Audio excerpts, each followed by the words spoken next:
Acts 27. When it was decided that we would sail for Italy, Paul and some other prisoners were handed over to a centurion named Julius, who belonged to the imperial regiment. We boarded a ship from Adramyttium, about to sail for ports along the coast of the province of Asia, and we put out to sea. Aristarchus, a Macedonian from Thessalonica, was with us. The next day we landed in Sidon, and Julius, in kindness to Paul, allowed him to go to his friends so they might provide for his needs. From there we put out to sea again and passed to the lee of Cyprus because the winds were against us. When we had sailed across the open sea off the coast of Cilicia and Pamphylia, we landed at Myra in Lycia. There the centurion found an Alexandrian ship sailing for Italy and put us on board. We made slow headway for many days and had difficulty arriving off Cnidus. When the wind did not allow us to hold our course, we sailed to the lee of Crete, opposite Salmone. We moved along the coast with difficulty and came to a place called Fair Havens, near the town of Lasea. Much time had been lost, and sailing had already become dangerous because by now it was after the Day of Atonement. So Paul warned them, "Men, I can see that our voyage is going to be disastrous and bring great loss to ship and cargo, and to our own lives also." But the centurion, instead of listening to what Paul said, followed the advice of the pilot and of the owner of the ship. Since the harbor was unsuitable to winter in, the majority decided that we should sail on, hoping to reach Phoenix and winter there. This was a harbor in Crete, facing both southwest and northwest. When a gentle south wind began to blow, they saw their opportunity, so they weighed anchor and sailed along the shore of Crete. Before very long, a wind of hurricane force, called the northeaster, swept down from the island. The ship was caught by the storm and could not head into the wind, so we gave way to it and were driven along. As we passed to the lee of a small island called Cauda, we were hardly able to make the lifeboat secure, so the men hoisted it aboard. Then they passed ropes under the ship itself to hold it together.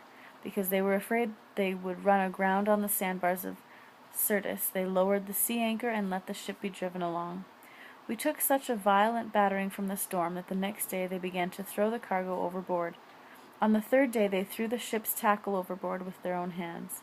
When neither sun nor stars appeared for many days and the storm continued raging, we finally gave up all hope of being saved. After they had gone a long time without food, Paul stood up before them and said, "Men, you should have taken my advice not to sail from Crete. Then you would have spared yourselves this damage and loss. But now I urge you to keep up your courage, because not one of you will be lost, only the ship will be destroyed. Last night an angel of the God to whom I belong and whom I serve stood beside me, and said, 'Do not be afraid, Paul. You must stand trial before Caesar, and God has graciously given you the lives of all who sail with you. So keep up your courage, men, for I have faith in God that it will happen just as he told me. Nevertheless, we must run aground on some island.' On the 14th night we were still being driven across the Adriatic Sea when about midnight the sailors sensed they were approaching land. They took soundings and found that the water was 120 feet deep. A short time later they took soundings again and found it was 90 feet deep. Fearing that we would be dashed against the rocks, they dropped 4 anchors from the stern and prayed for daylight.